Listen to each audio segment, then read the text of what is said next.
till death do us part. I want to be it.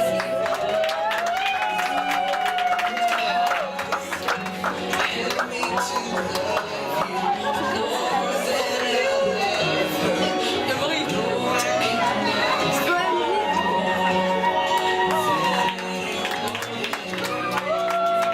I and bring her in your presence today. Make her what you want her to be.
Mesdames et messieurs, j'allais vous demander de vous lever pour l'entrée de la mariée. C'est nécessaire du tout. Donc, on va accueillir la mariée.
L'Assemblée voudra bien s'asseoir.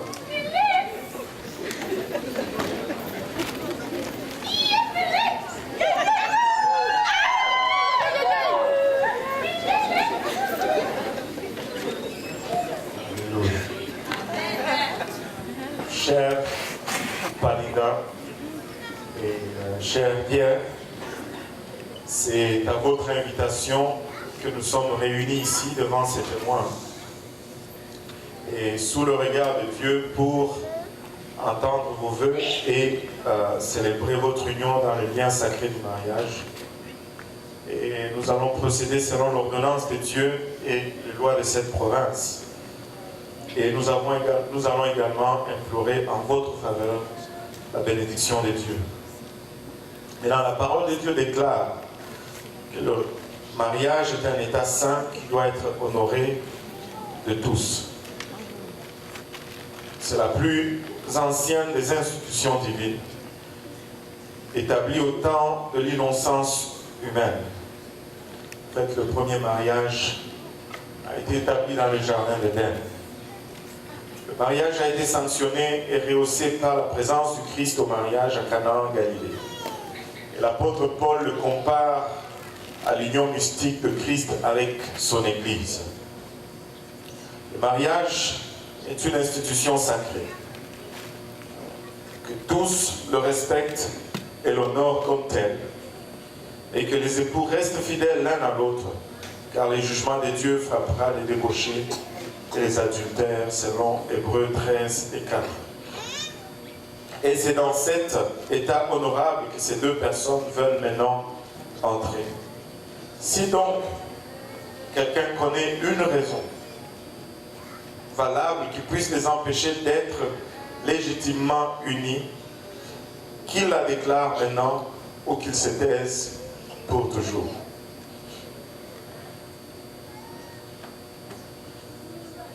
Qui donc donne cette femme en mariage à cet homme? Moi, le représentant de la famille, je lui donne à Pierre au nom de toute la famille et de la collectivité au pays.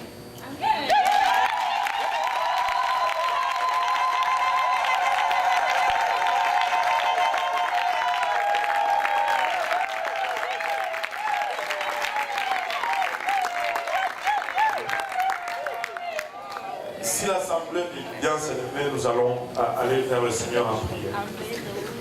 Seigneur Jésus, nous te rendons grâce encore une fois pour ton amour, ta bonté, fidélité vis-à-vis de nous, Seigneur. Nous te remercions pour le privilège de nous réunir en ce lieu aujourd'hui, Papa, de célébrer cette union entre Pierre et Palinda. Nous venons implorer ta grâce et ta faveur. Nous prions, Papa, que tu sanctionnes ce que nous allons faire en ce lieu.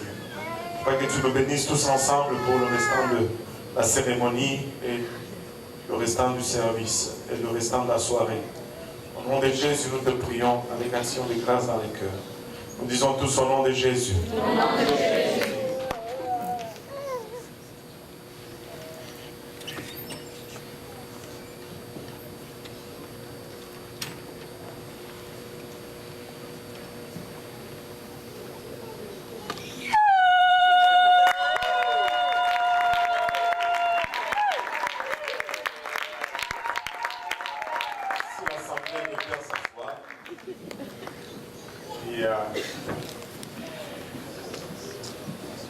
Gloire au nom de Jésus. Amen. Le Seigneur est bon, n'est-ce pas? Je sais que c'est toujours une journée très anticipée pour toute dame. Et je pense que c'est probablement une journée peut-être un peu plus crainte pour tout homme. Mais les deux se réunissent. Alléluia, en ce jour. Et nous rendons grâce à Dieu aujourd'hui pour Pierre et Palinda. Et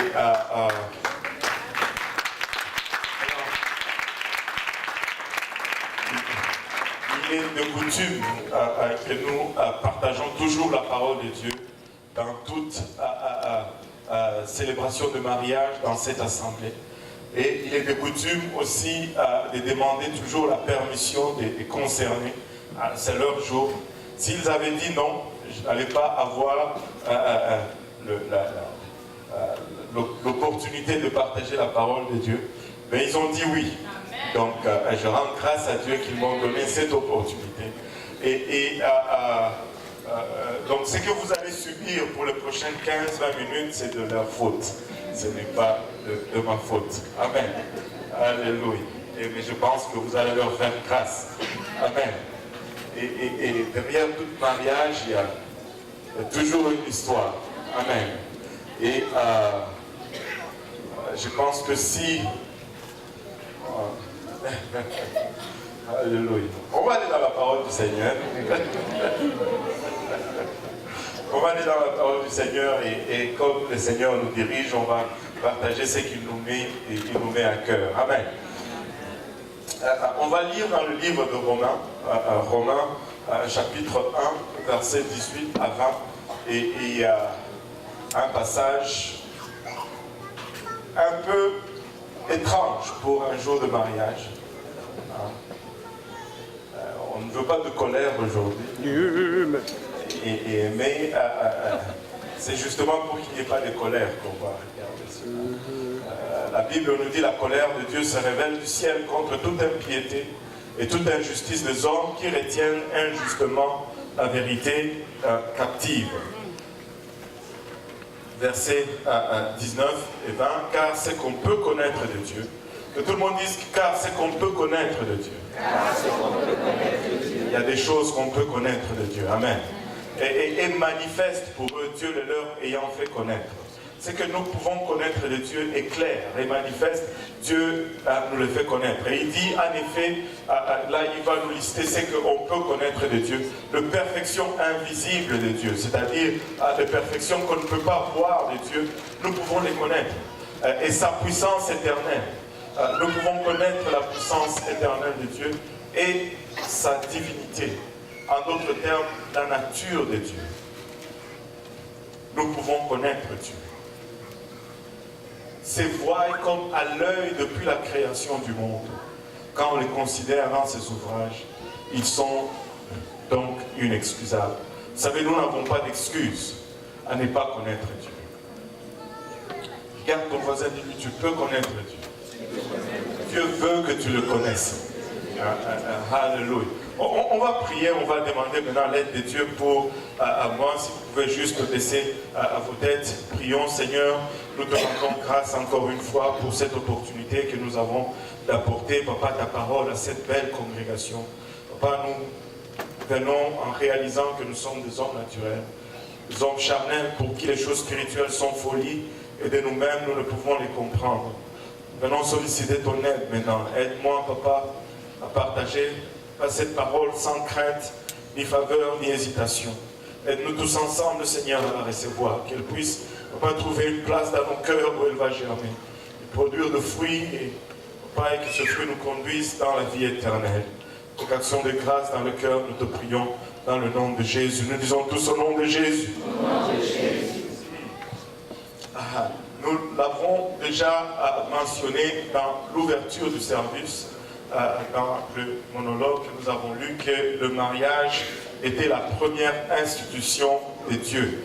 Avant de faire l'Église, Dieu avait établi le mariage. Avant de faire quoi que ce soit, Dieu avait établi déjà le mariage dans le jardin d'Éden. Le mariage révèle puissamment non seulement la relation entre Dieu et l'homme. Paul nous dit que c'est vraiment l'exemple mystique de ce lien entre Dieu et sa création. Non seulement le mariage révèle puissamment la relation entre Dieu et l'homme, mais aussi le mariage révèle la nature même de Dieu et comment établir cette relation avec notre Créateur. Parce que ça serait très difficile de souligner sur une relation en ignorant ceux qui sont impliqués dans la relation. On ne peut mieux définir une relation qu'en définissant ceux qui composent cette relation. Et le mariage devient une révélation puissante de qui est notre Créateur. Je n'ai jamais, jamais, je vais reculer, je vais corriger. Avant que je ne connaisse Dieu, j'ai pensé, ou j'avais souscrit à cette idée qu'on ne pouvait pas connaître Dieu, mais je ne souscris plus à l'idée qu'on ne peut pas connaître Dieu, parce que c'est insensé. Aucun papa ne veut demeurer inconnu de ses enfants, à moins qu'il soit un père illégitime et qu'il évite de payer la pension alimentaire. Et là, c'est déjà, on est déjà mal parti. Mais tout papa, tout père désire se faire connaître de ses enfants. Amen. Et il serait inconcevable que Dieu ne fasse pas des efforts pour qu'on le connaisse. Amen. Alléluia. Il y a quelqu'un qui est d'accord avec nous. Mais si nous retournons au commencement, dans le livre de Genèse, Genèse chapitre 2, à partir du verset 18, la Bible nous dit, l'Éternel Dieu dit, il n'est pas bon que l'homme soit seul. Ce n'est jamais bon pour un homme de rester seul.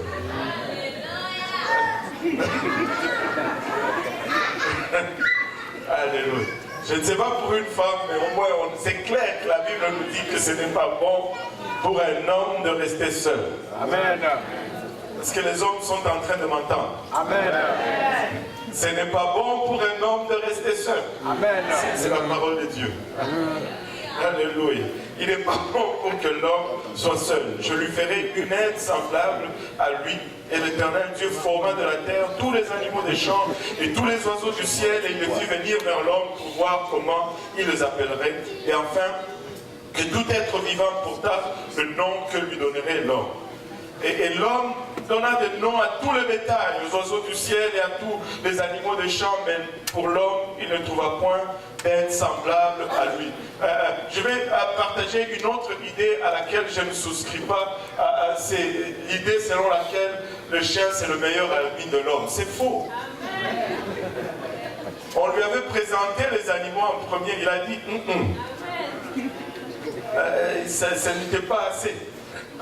Ce n'était pas assez. Alléluia. Alors, au verset 21, alors l'Éternel Dieu fit tomber. Alors l'Éternel Dieu fit tomber un profond sommeil sur l'homme qui s'endormit. Il prit une de ses côtes et referma la chair à sa place. L'Éternel Dieu forma une femme de la côte qu'il avait prise de l'homme et il l'amena vers l'homme. Quand Dieu a voulu faire l'homme, plutôt faire la femme, il a endormi l'homme. L'homme n'a pas vu le processus. L'homme dormait pendant tout le processus. À la fin, quand le travail était fini, c'est là qu'on l'a réveillé. Donc il ne faut pas s'étonner de fois que l'homme ne comprend pas vraiment trop la femme. Il dormait pendant le processus. Amen. Il ne le fait pas exprès. Amen. Alléluia. Amen. Et l'homme dit, voici cette fois, celle qui est os de mes os et chair de ma chair. On l'appellera femme parce qu'elle a été prise de l'homme. C'est pourquoi l'homme quittera son père et sa mère et s'attachera à sa femme et ils deviendront une seule chair. Et c'est volontairement que Pierre quitte aujourd'hui son père et sa mère. Il coupe le cordon ombilical et il va s'attacher à sa femme. Il doit quitter son père et sa mère.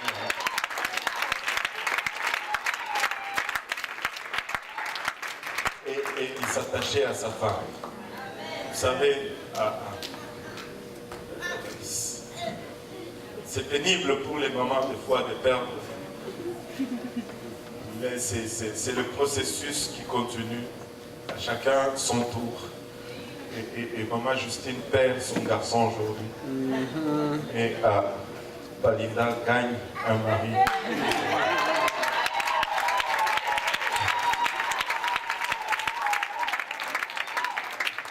Mais Dieu a l'art de bien faire parce que, au fait, il est en train d'unir deux familles. Maman Justine, tu ne perds pas seulement un garçon, mais tu gagnes quelqu'un pour t'aider à faire la vaisselle. Nettoyer ta maison. C'est que Pierre ne faisait pas. Alléluia. Alléluia. Ce que je voulais souligner par ce passage, en fait, c'est le processus par lequel Dieu a créé l'homme. Plutôt, il a créé la femme. Il a endormi l'homme. Il a ouvert son côté. Il a pris une de ses côtes. Et avec cette côte, il lui a fait une femme. Et la femme, c'est la Bible nous dit, une aide semblable. Dieu place Malinda à côté de toi aujourd'hui, Pierre, pour t'aider. Ça ne serait pas sage de ne pas utiliser le talent qu'elle a à ton avantage. Voilà. Dieu a fait cette femme et quand l'homme s'est réveillé, il était émerveillé. Sa réaction était différente de toutes les autres créatures qu'on lui a amenées avant. Dès qu'il a vu la femme, son exclamation était vraiment celle-ci est l'os de mes os et la chair de ma chair. Il n'a pas vu le processus. Je ne sais pas s'il était conscient du fait qu'on avait pris une côte de sa structure pour faire cette femme. Mais néanmoins, il était à mesure de déclarer tout haut que voici celle qui est chair de ma chair et os de mes os. N'eût été l'intervention du diable dans le jardin d'Éden, ça aurait été une belle histoire qui continuerait jusqu'à nos jours dans la présence de Dieu. Mais si nous regardons autour de nous, le chaos autour de nous, nous pouvons asserter que le diable est intervenu pour détruire cette première institution que Dieu avait faite. Et dans le passage que nous avons lu au commencement dans le livre de Romains, la Bible nous dit que si nous observons les choses créées, si nous observons ce que Dieu a créé, nous pouvons comprendre la nature de Dieu, nous pouvons comprendre sa puissance, nous pouvons comprendre tout ce qui appartient à Dieu. Et laissez-moi vous dire aujourd'hui la compréhension de qui est Dieu et l'établissement d'une relation appropriée avec Dieu est responsable de la paix, est responsable d'une meilleure vie, d'une meilleure société, d'une meilleure famille, et l'ignorance de qui est Dieu. Et le rejet de cette relation entre Dieu est la source de tout chaos, de tout trouble. Vous pouvez observer l'histoire, chaque civilisation qui avait mis Dieu au centre de leur société est montée. Et à chaque fois, toute civilisation rejette Dieu. Et la civilisation commence un déclin. Il est impératif que nous connaissions qui est Dieu. Il est impératif que nous sachions quelle relation nous pouvons avoir avec lui. Et il est impératif que nous puissions savoir aussi comment établir cette relation avec lui. Dans un mariage, l'homme est toujours le type de Dieu et la femme est toujours le type de l'épouse de Christ. Et quand nous observons comment ils ont été créés, nous pouvons au fait mieux comprendre le magnifique plan de rédemption que Dieu a mis en œuvre pour nous ramener dans cette relation. L'intervention du diable nous a sortis de cette relation que nous avions dans le jardin d'Éden avec notre Créateur. La Bible nous dit qu'au commencement, Dieu venait se promener et fraterniser et communier avec l'homme dans le jardin au soir.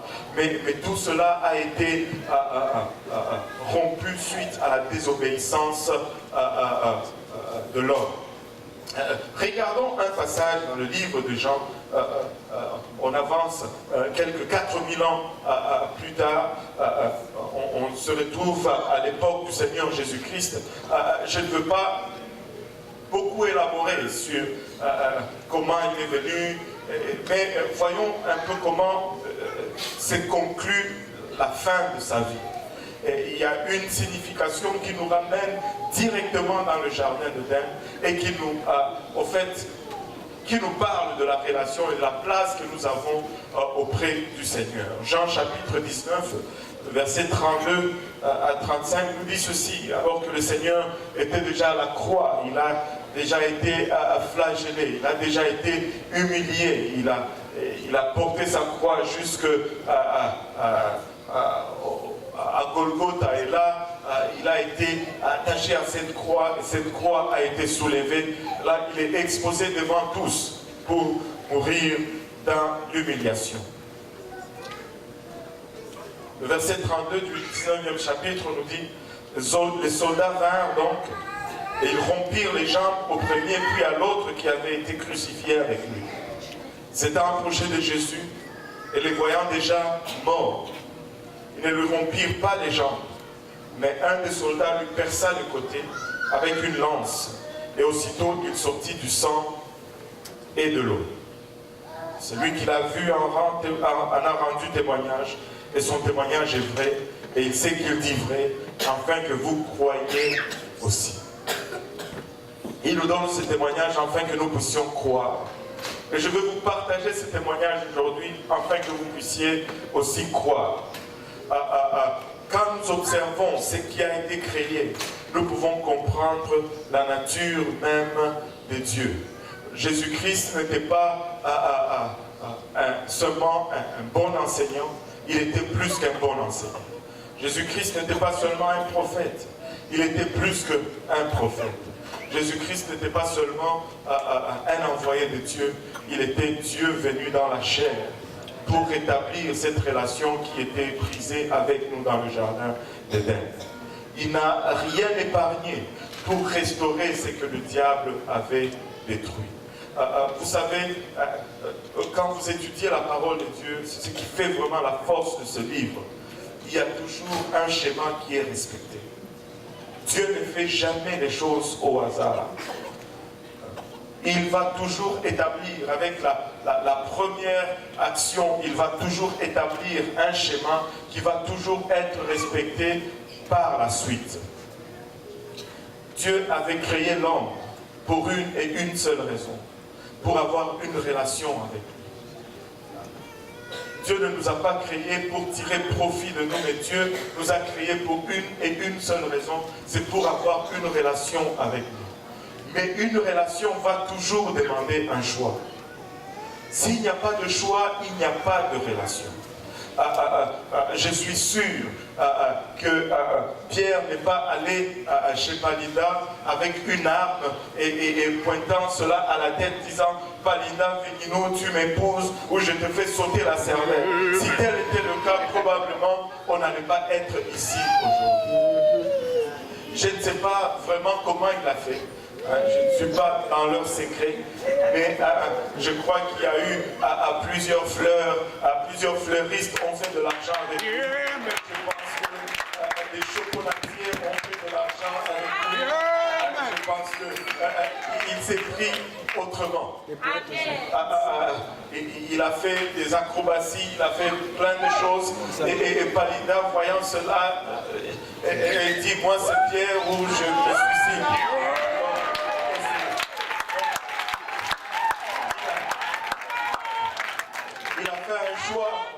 Mais il fallait aussi qu'elle fasse un choix. Si elle n'a pas fait le choix, bien qu'il ait fait le choix, on n'allait pas être ici aujourd'hui pour célébrer cette union. Et cela est vrai aussi pour notre relation. Que tout le monde dise relation. Pour notre relation avec Dieu. Dieu nous aime tellement qu'il a dépensé, qu'il a mis sa gloire de côté pour se rabaisser à notre niveau. Il a donné de sa vie pour nous dire combien il nous aime et combien il veut entrer en relation avec nous. Mais tout cela serait sans effet si de notre part aussi, nous ne nous disons pas, nous aussi, c'est la mort, si nous ne entrons pas en relation avec lui. Ça prend un oui ou un choix, une décision de la part de l'homme, comme ça prend un oui ou une décision de la part de Dieu, mais ça prend également une réponse de notre part, sans quoi cette relation n'aura jamais lieu. Il est venu à la croix et comme le schéma l'avait déjà prédit dans le jardin d'Éden. Mais à cette croix, comme Adam était endormi dans le jardin d'Éden, à cette croix, notre Seigneur a été aussi endormi. Le sommeil d'Éden était juste une image de la mort de Jésus-Christ à la croix.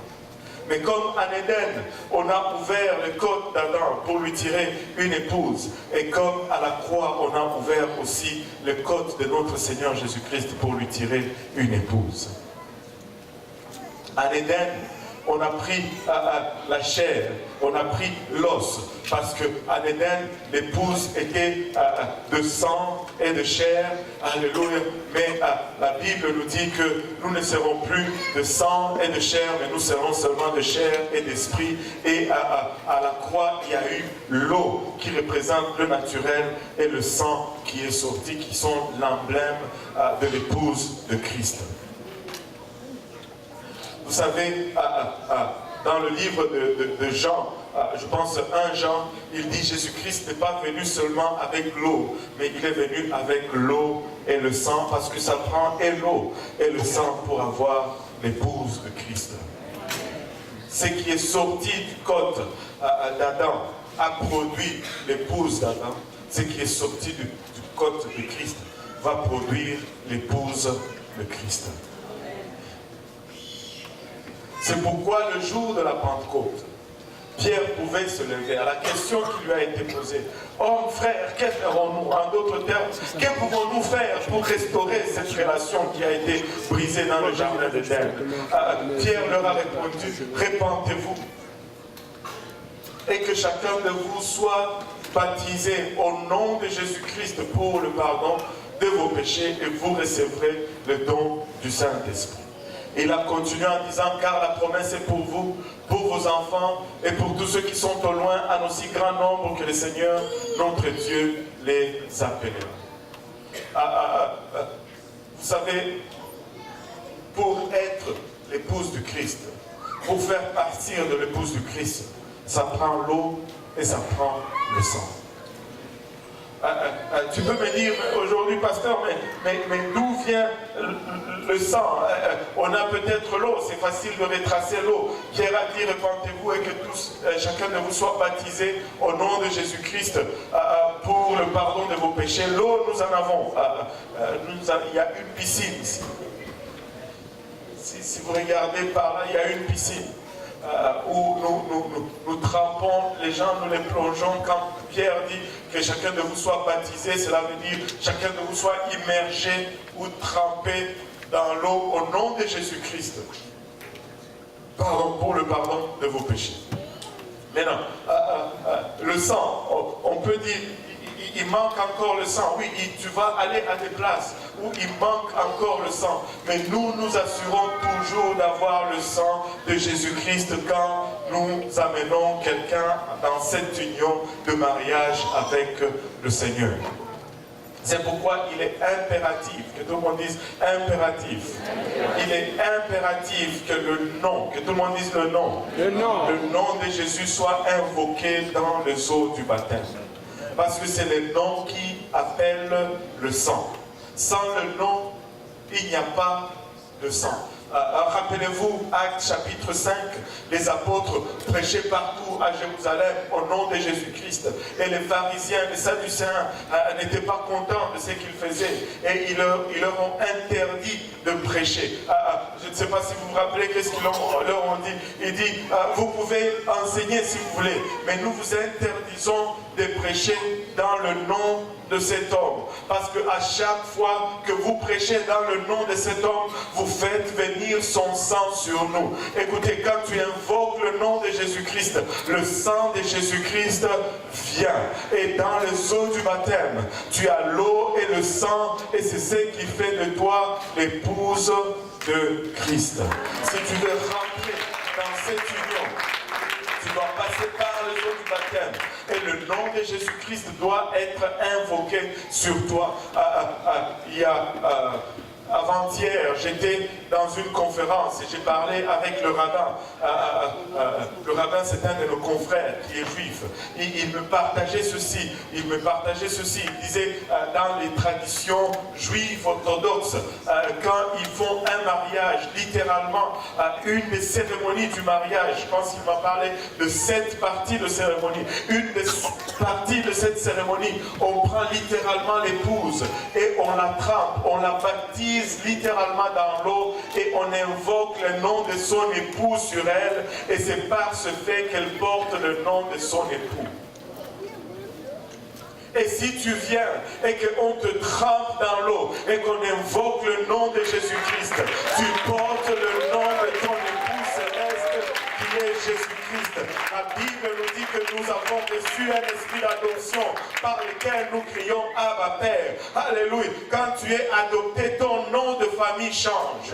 Tu portes le nom de famille de ta famille d'adoption. Quand tu rentres dans la famille de Jésus-Christ, tu portes le nom de Jésus-Christ. Il faut que le nom de Jésus soit invoqué sur toi.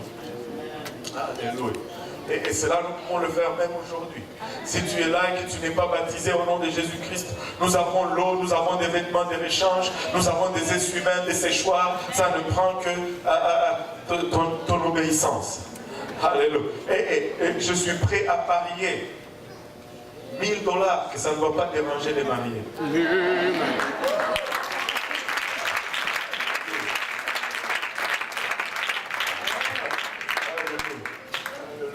Vous savez, quand nous venons au Seigneur par cette voie et que nous portons son nom, il y a autre chose qui se fait. Quand j'accepte de porter son nom, il y a un événement qui se fait dans le lieu céleste.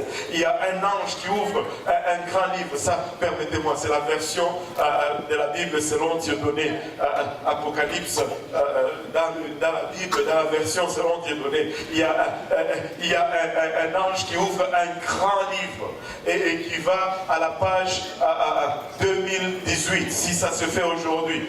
Il va aller à la page 2018, dans la section du mois, c'est quoi, septembre, le 29e paragraphe. Et il va écrire ton nom à toi dans le livre de la vie. Non seulement tu portes son nom, mais lui aussi il prend son nom et il le marque dans le livre de la vie. Et quand tu rentres en relation avec lui, il y a un échange qui s'est fait. Mais laisse-moi te dire, tu sors vainqueur dans cet échange. Il prend tes péchés, il te donne sa justice. Il prend ta mortalité, il te donne son immortalité. Il prend, alléluia, tes maladies, il te donne sa guérison. Il prend comment on dit encore? Le français me manque, pardonnez-moi. Chez nous, on dit le français, c'est la viande d'éléphant. Tu en manges un peu, tu en laisses aux autres. Mais il prend le fait que tu sois éphémère, mais il te donne l'éternité. Il te donne l'éternité. Il y a un échange. Toi, tu prends son nom. Et lui aussi, il prend ton nom et il le marque dans le livre de la vie. Laissez-moi vous dire ceci. Regardez juste un dernier passage, peut-être l'avant-dernier. Amen. Parole de prédicateur. Alléluia. Regardez, dans le livre d'Apocalypse, mais non, cette fois-ci dans la version Louis II, non, la version de Dieudonné. Puis un de ces anges qui tenait le 7 coupes remplies de 7 derniers fléaux vint et il m'adressa la parole en disant, viens, je te montrerai l'épouse, la femme de l'agneau. Wow.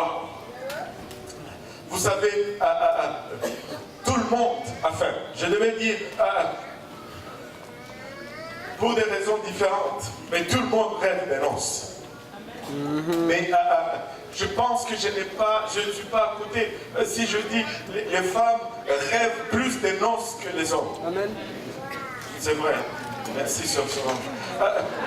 Au moins, elle est honnête. Elle va aller au ciel.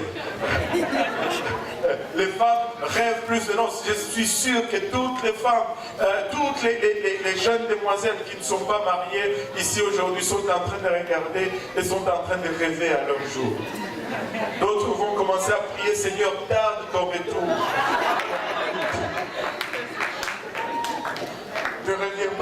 suite, Seigneur.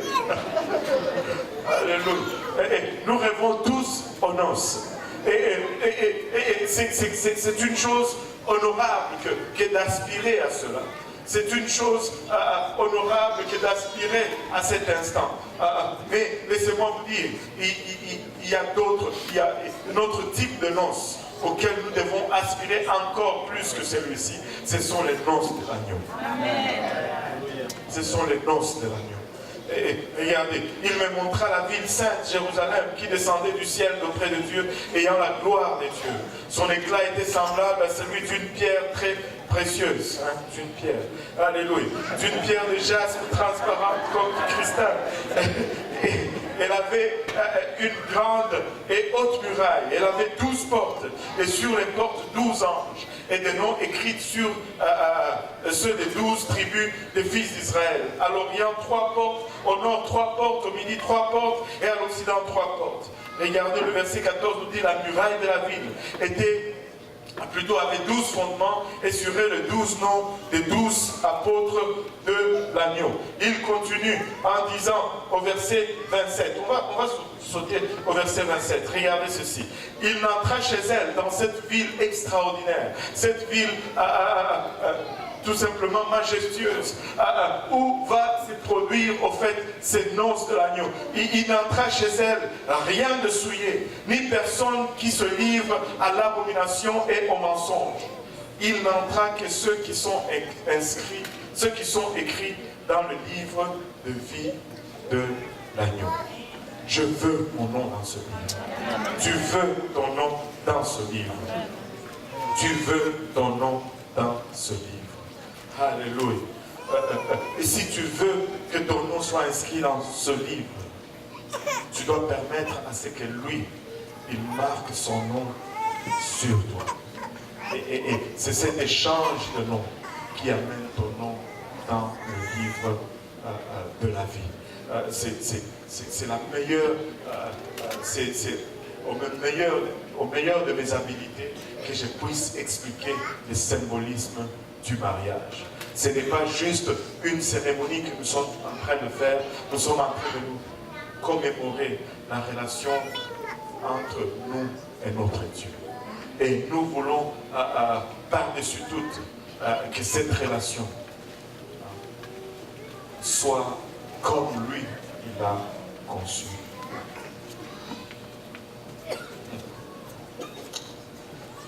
Alléluia. Si vous êtes là et que vous n'êtes pas encore inscrit dans ce livre, on peut vous arranger ce processus sans frais, parce qu'il a tout payé à la croix. Il a déjà payé le prix. Amen.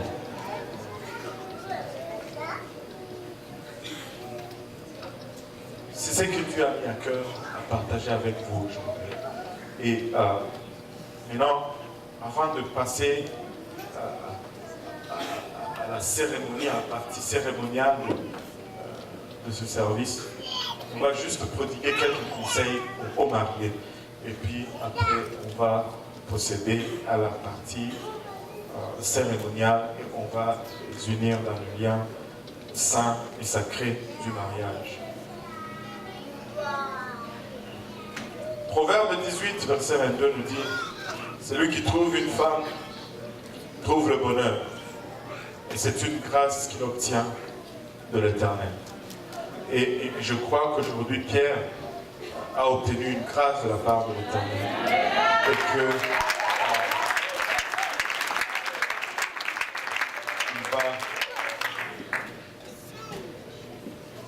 il va mener une vie de bonheur. Amen. Mais non, derrière chaque personne, il y a toute une histoire. Et derrière chaque mariage, il y a également toute une histoire. Et à chaque fois qu'on célèbre un mariage, je ne peux m'empêcher que de retourner en arrière, de voir comment la personne est venue à l'église, de voir l'œuvre que Dieu fait dans la vie de la personne, jusqu'à les conduire, au fait, à ce moment qui, je pense, qui est, au fait, un des moments les plus importants dans la vie d'un chacun. Et comme on nous dit, les femmes et les enfants d'abord, et Palinda. Et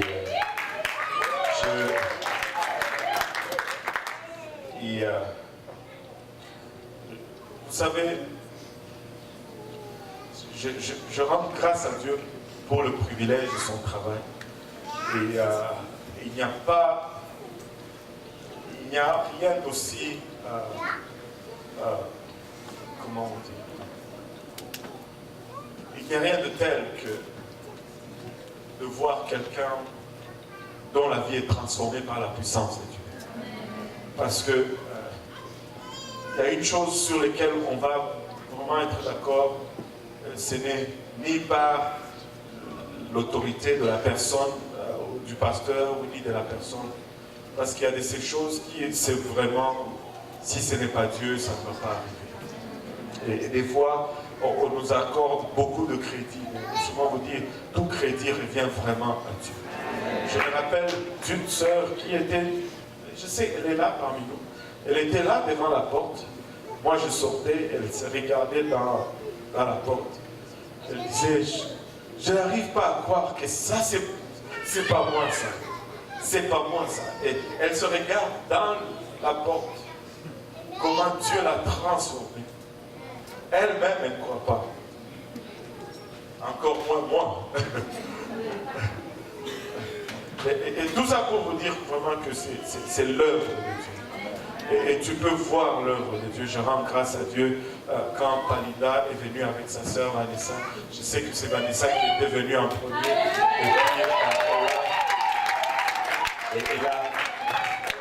Et elle a tiré sa sœur. Palinda est venue. Je me rappelle du premier jour qu'elle est venue. Si je pouvais, c'est sûr qu'elle ne voudra pas, mais si je le pouvais, merci Seigneur qu'on ne peut pas faire cela, si je pouvais faire une photo de ma mémoire, je la vois comment elle est venue et comment j'ai parlé de la part de Dieu ce jour-là. Et dès le premier jour, la parole de Dieu a percé mon cœur.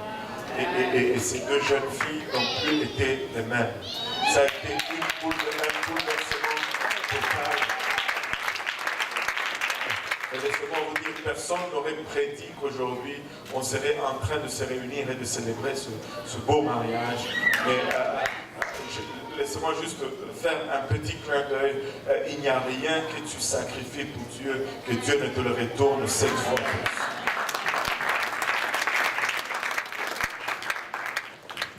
Palinda, si tu continues à marcher dans les voies de Dieu, ne fais pas comme le peuple d'Israël. Une fois rentré dans la terre promise, ils ont commencé à oublier, à ignorer Dieu. Que Dieu reste le centre de ta vie, que Dieu reste la priorité. Peu importe les bénédictions qu'il puisse te donner, ne permets jamais de faire que les bénédictions de Dieu deviennent une idole dans ta vie. Et Israël a fait cela, et nous faisons continuellement cela. Dieu nous bénit avec quelque chose, mais nous commençons à idoliser la bénédiction au lieu d'adorer le bénisseur. Pierre, c'était plutôt différent. Pierre, c'est le frère James qui travaillait avec lui chez Subway. Et le temps de voir le frère James avec lui,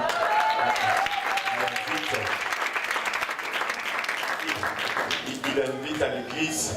Et avec Pierre, je ne peux pas vraiment décrire le processus parce que c'était comme la foudre. Et non seulement ça l'a frappé lui, ça a frappé toute sa famille.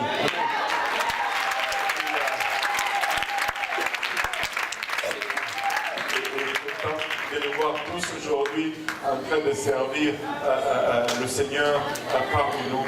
Et c'était très rapide, il n'y avait pas de transition. On commence la course 100 000 à l'heure et il continue de courir. Et je vais dire encore une fois à Pierre également aussi que le Seigneur demeure la priorité. Quand Dieu est priorité, tout marche. Quand Dieu n'est plus priorité, c'est là qu'on tombe dans un peu le désordre. Alléluia. La Bible nous donne quelques conseils concernant le mari et la femme. Et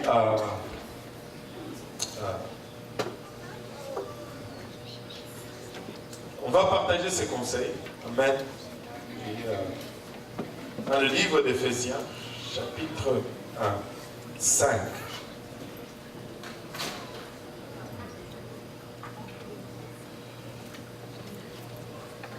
On va commencer avec les femmes, versets 22 à 24. Amen. Les femmes et les enfants d'abord. On est galants. Alléluia. La Bible nous dit, versets 22 à 24, femmes, soyez soumises à vos maris comme au Seigneur. Amen.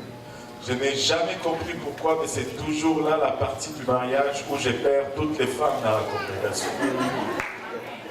Alors que si elles me faisaient confiance, je vais les aider. Mais quand on arrive là-bas, elles m'abandonnent toutes. Mais la parole de Dieu dit ceci, pas le pasteur Kaosino, la parole de Dieu dit ceci. Femmes, soyez soumises à vos maris, comme au Seigneur. Alléluia.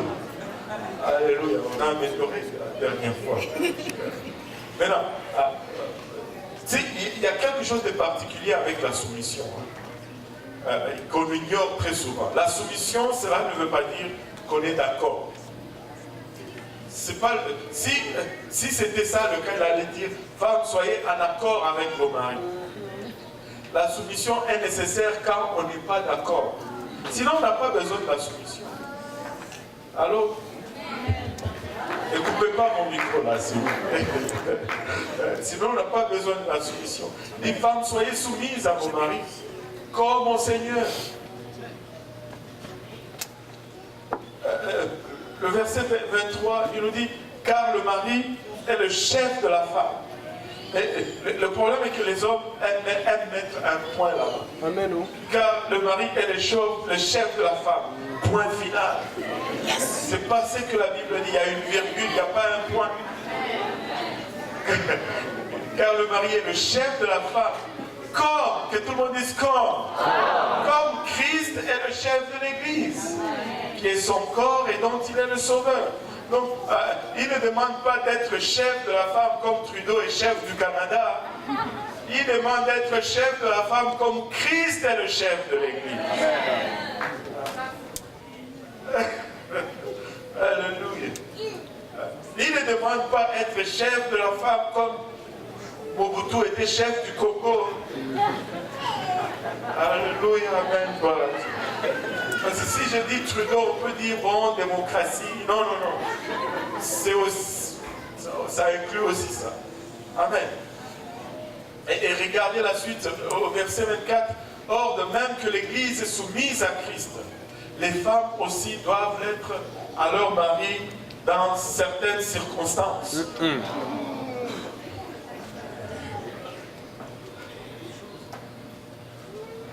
Quand leurs maris font du sens. Non, en toute chose. En toute chose. Amen. Amen. Valida. Je sais que tu es allé à l'école, toutes ces choses. Mais en toute chose. Amen. On reste soumis en toutes choses. Et non, regardez le commandement pour l'homme. Le verset 25 à 31, la Bible nous dit, Marie, aimez vos femmes. Amen. Waouh! Ça, c'est quelque chose. Il dit, femmes, soyez soumises à vos maris. Mais il dit, Marie, aimez vos femmes. Amen. Pierre, est-ce que tu es pas leader? Il a dit oui. Je me demande pourquoi la Bible lui dit, Pierre, aime pas Linda. En fait, s'il n'aimait pas, on n'allait pas être ici. Amen. Mais c'est parce qu'il y a autre chose en arrière de ça. Il est en train de dire à l'homme, ne l'aime pas en secret. Dis-le. Il faut qu'elle sache que tu aimes. Un commandement tout à fait différent. Dieu ne demande pas à la femme d'aimer son mari parce que la femme est déjà créée avec un cœur tendre, avec un cœur qui aime d'avance. Mais il a besoin d'être rassuré. Cela remonte encore une fois au jardin d'Éden. Et si vous voulez savoir pourquoi, venez dans l'étude biblique du lundi. On va parler de cela. Et la femme a un cœur tendre. Son estime personnelle dépend toujours de son mari. Et Pierre, c'est ta responsabilité que de dire à ta femme que tu l'aimes et de montrer comment tu l'apprécies. Parce que c'est de là qu'elle tire son estime elle-même. Une femme peut être la plus belle sur la face de la terre. Partout où elle va, on lui dit tu es belle, mais si elle rentre à la maison et que son mari ne lui dit pas que tu es belle, elle va être malheureuse. Et ça, ce n'est pas une question de culture, c'est une question de nature. Donc même la femme africaine, allô, a besoin de lui dire amen.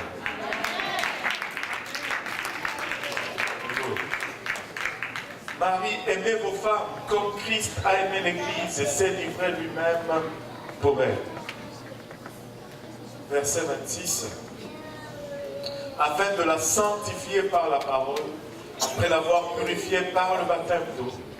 Verset 27. Afin de faire paraître devant lui cette Église glorieuse, sans tache. Et on peut enseigner encore et encore et encore et encore là-dessus. Les mariés ne montrent jamais les tâches de leurs partenaires aux autres. Ils la présentent toujours glorieuse, sans tâche. C'est toujours la femme parfaite. C'est toujours l'époux parfait. Ses défauts restent en dessous de l'eau. Sans tâche, ni ride, ni rien de semblable, mais sainte et irrépréhensible. C'est ainsi que les maris doivent aimer leur femme comme leur propre corps. C'est lui qui aime sa femme, s'aime lui-même. Verset 29, car jamais personne n'a haï sa propre chair, mais il la nourrit et en prend soin comme Christ le fait pour l'Église. Verset 30 est en train, parce que nous sommes membres de son corps, et c'est pourquoi l'homme quittera son père et sa mère, s'attachera à sa femme, et ils deviendront une seule chair. Vous savez, dans notre société aujourd'hui, nous avons brisé cet équilibre. Mais cet équilibre, quand elle est respectée, quand l'équation est respectée, elle fonctionne de façon impeccable. Pierre, si tu désires que Palinda soit soumise en toutes choses,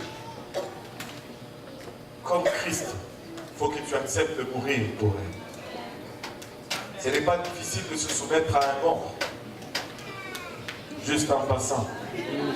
Amen.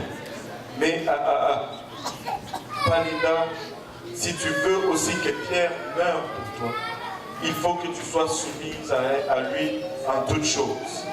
Si c'est difficile de mourir pour quelqu'un qui se rebelle continuellement contre toi. Si d'un côté il y a la soumission et de l'autre côté il y a la mort, ça devient un lien qui ne peut être détruit. Mais de nos jours, dans notre société, on veut changer l'équation d'un côté et on veut avoir le même résultat, ça ne fonctionnera pas. Si tu demandes la soumission, il faut que tu sois capable de donner la mort. Et si tu demandes la mort, il faut que tu sois capable de donner la soumission. Faisant ainsi, vous allez avoir le mariage le plus solide et rien ne pourra jamais venir entre vous. Alléluia. Gloire au nom de Jésus. On va passer maintenant à la partie cérémoniale et je vais demander aux mariés de se lever et de venir ici en avant. Je vais juste demander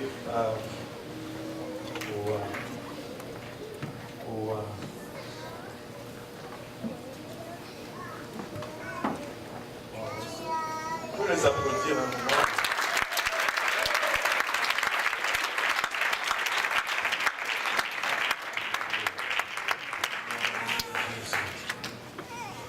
Le Seigneur répond. Amen. Je vais demander à Pasteur Abou de venir m'aider un peu.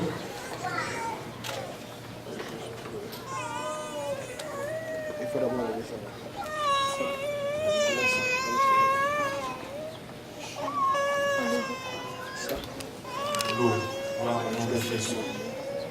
Le Seigneur répond, n'est-ce pas? Alors voici le moment tant attendu et nous allons venir ensemble et on va entendre leurs vœux. Ils vont prononcer leurs vœux de mariage et vont plaider allégeance l'un à l'autre et on va faire on va faire une prière et après on va signer le papier officiel.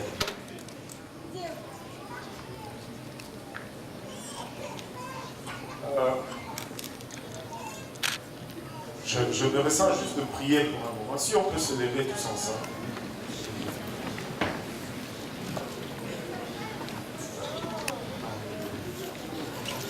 Seigneur Jésus-Christ, nous voulons te rendre grâce, Papa, pour ton amour, ta bonté, ta fidélité.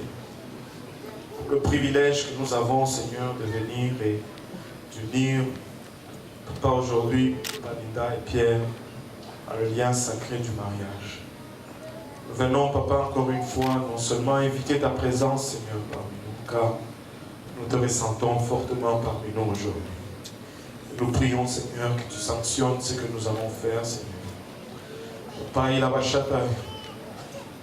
Et que ce que tu vas sanctionner aujourd'hui, Seigneur, que personne ne sait pas, Seigneur, alors qu'ils vont prononcer leurs vœux et qu'ils vont plaider allégeance l'un à l'autre, Seigneur. Nous prions, Papa, que tu scelles, Papa, leurs paroles, Seigneur Jésus-Christ. Papa, bénis-nous tous ensemble, encore une fois, nous te prions dans le nom précieux de Jésus. Nous disons tous au nom de Jésus. Au nom de Jésus. Alléluia. Et la congrégation veut bien s'asseoir.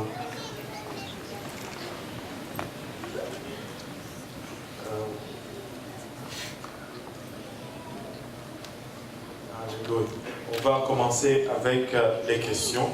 On va poser une question au frère Pierre et après on va poser la même question à la sœur Palinda. Veux-tu, Pierre Kogum, prendre cette femme pour ton épouse, afin de vivre avec elle selon l'ordonnance de Dieu dans l'état saint du mariage? Veux-tu l'aimer, la consoler, l'honorer et lui demeurer attaché dans la maladie et la santé, et renonçant à tout autre, te garder seulement pour elle? Oui, je le veux.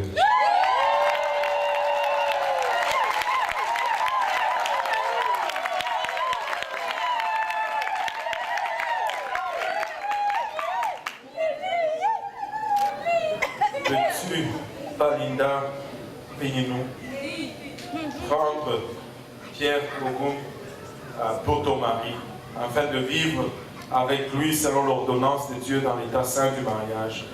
Veux-tu l'aimer, lui demeurer soumise, lui consoler, l'honorer, lui demeurer attaché dans la maladie et la santé, et renonçant à tout autre, le garder seulement pour lui, te garder seulement pour lui?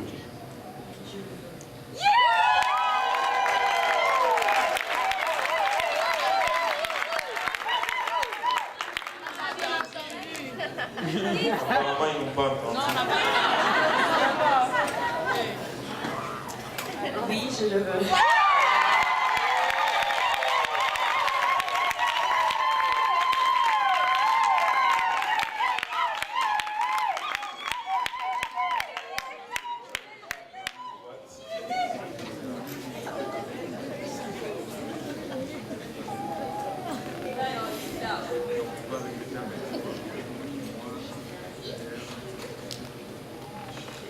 Moi, Pierre Kogum, je te prends Palinda Bénino pour ma femme et mon épouse légitime.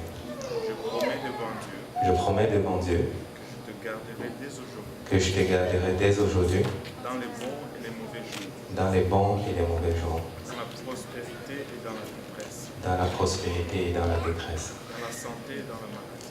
dans la santé et dans la maladie. Je promets de t'aimer et de te chérir, Je promets de t'aimer et de te chérir jusqu'à ce que la mort nous sépare. jusqu'à ce que la mort nous sépare.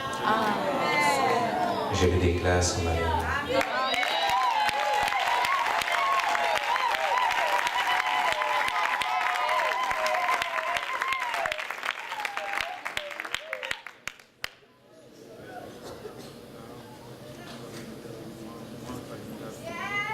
Moi, Palinda Vignon, Gracias Mojisola. Je te prends, Pierre Kogan, Pour mon mari et mon époux pour mon mari et mon époux légitime. je promets devant Dieu Je promets devant Dieu que je te garderai dès aujourd'hui, que je te garderai dès aujourd'hui, dans les bons et les mauvais jours, dans les bons et dans les mauvais jours, dans la prospérité et dans la détresse, dans la prospérité et dans la détresse, dans la santé et dans la maladie.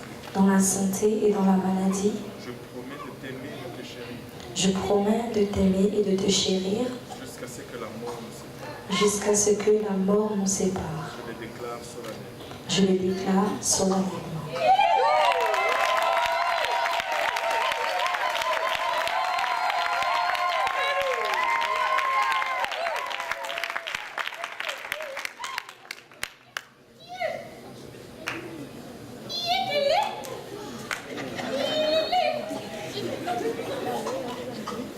Alléluia. D'autant que toi, Palinda Vignon, et que toi, Pierre Kogan, avez consenti ensemble à vous unir en mariage sous le regard de Dieu et en présence de ces témoins. Il avait confirmé, joignant la main et en échangeant de vœux solennels. Maintenant donc, au nom du Seigneur Jésus-Christ, je vous déclare mari et femme.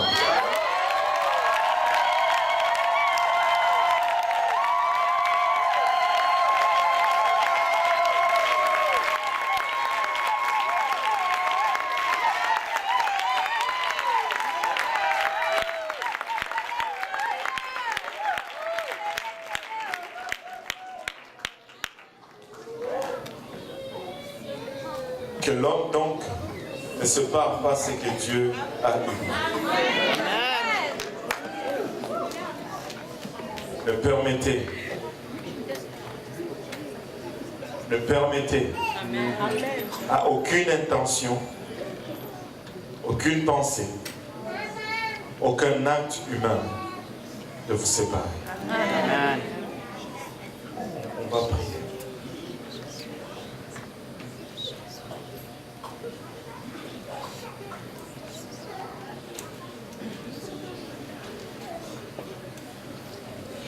On va prier.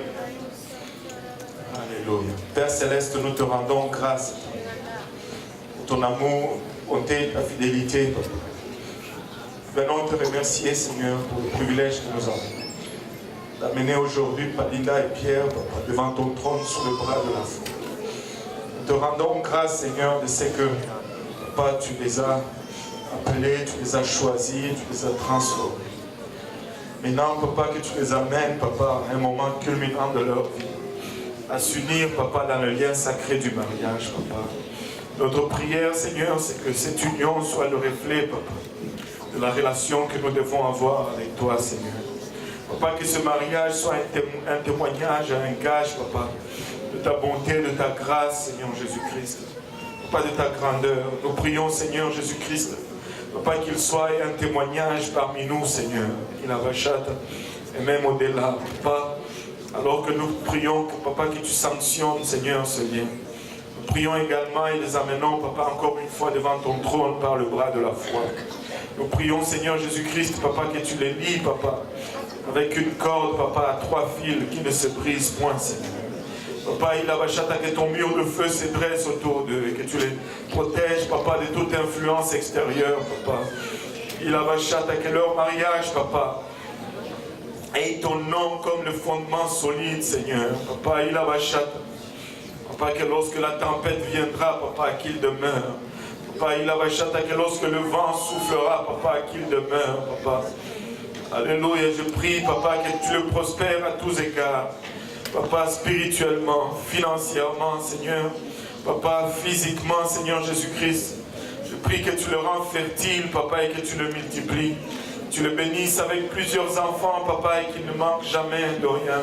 Papa, que leur demeure soit un lieu de refuge où plusieurs âmes, Papa, pourront s'y abriter et, Papa, y trouver ton nom, Papa, y trouver le réconfort, Papa, que toi seul peux porter. Papa, il garde-les, préserve-les, Seigneur Jésus-Christ, je te prie.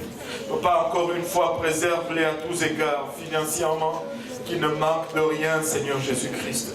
Qu'il y ait toujours un toit au-dessus de leur tête, pas du pain sur leur table, Seigneur. Papa, il avachata, à tous ceux qu'ils vont toucher, Papa, il avachata, que tu bénisses.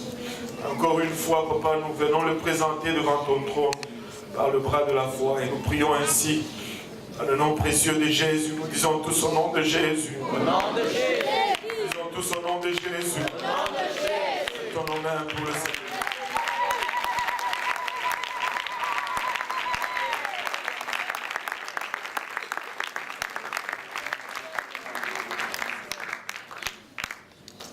Alléluia, Seigneur. Gloire au nom de Jésus. Alléluia. Là, nous pouvons rentrer à la maison. C'est le moment tant attendu. Si, est-ce que le marié veut bien embrasser la mariée?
Je vais te demander encore.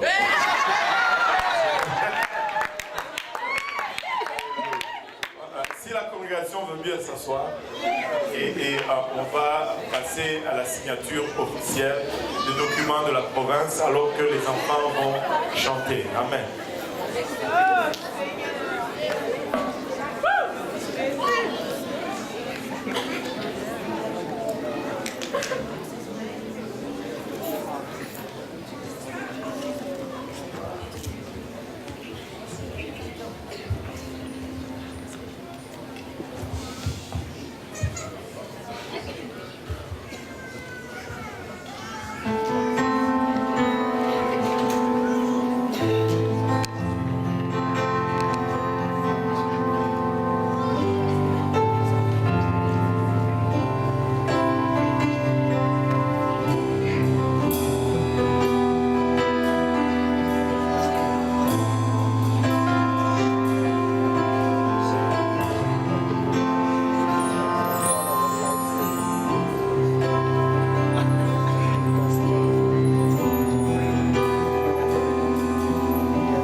On va juste permettre quelques photos avec la famille de Palinda.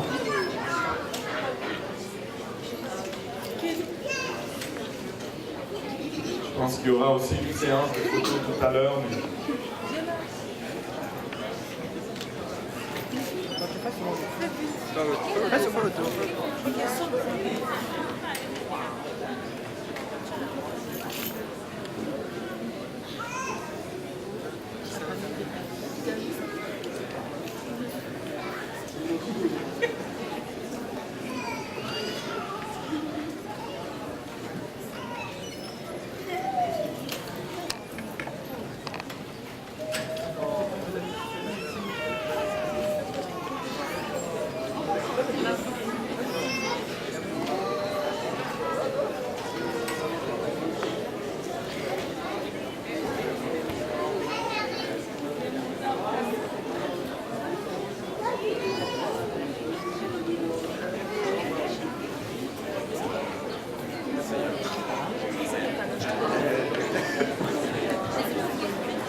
Alléluia. On va juste prononcer les dernières bénédictions.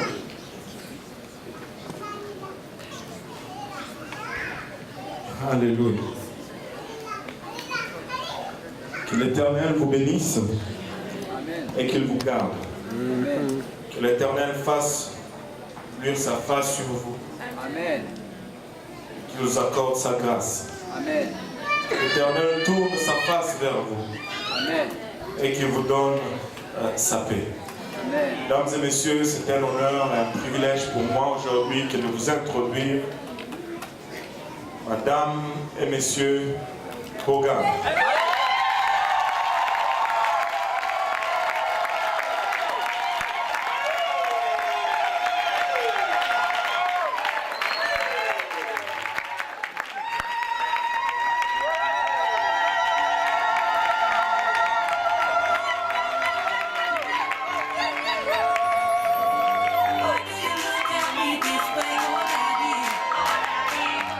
What is it that you wanna say? Oh, shit.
Vanessa. Recuerda la boda del año pasado. O Rebeca y tú, cuando te digo que tú te dices, cuando te dije que tú vienes.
attends. Non, il faut la veste de l'autre téléphone. Ouais, est-ce que... Allez-vous.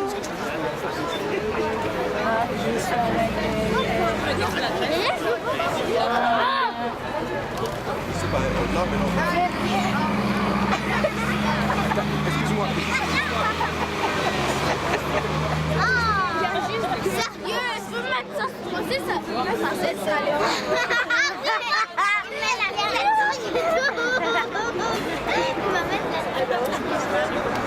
D'accord.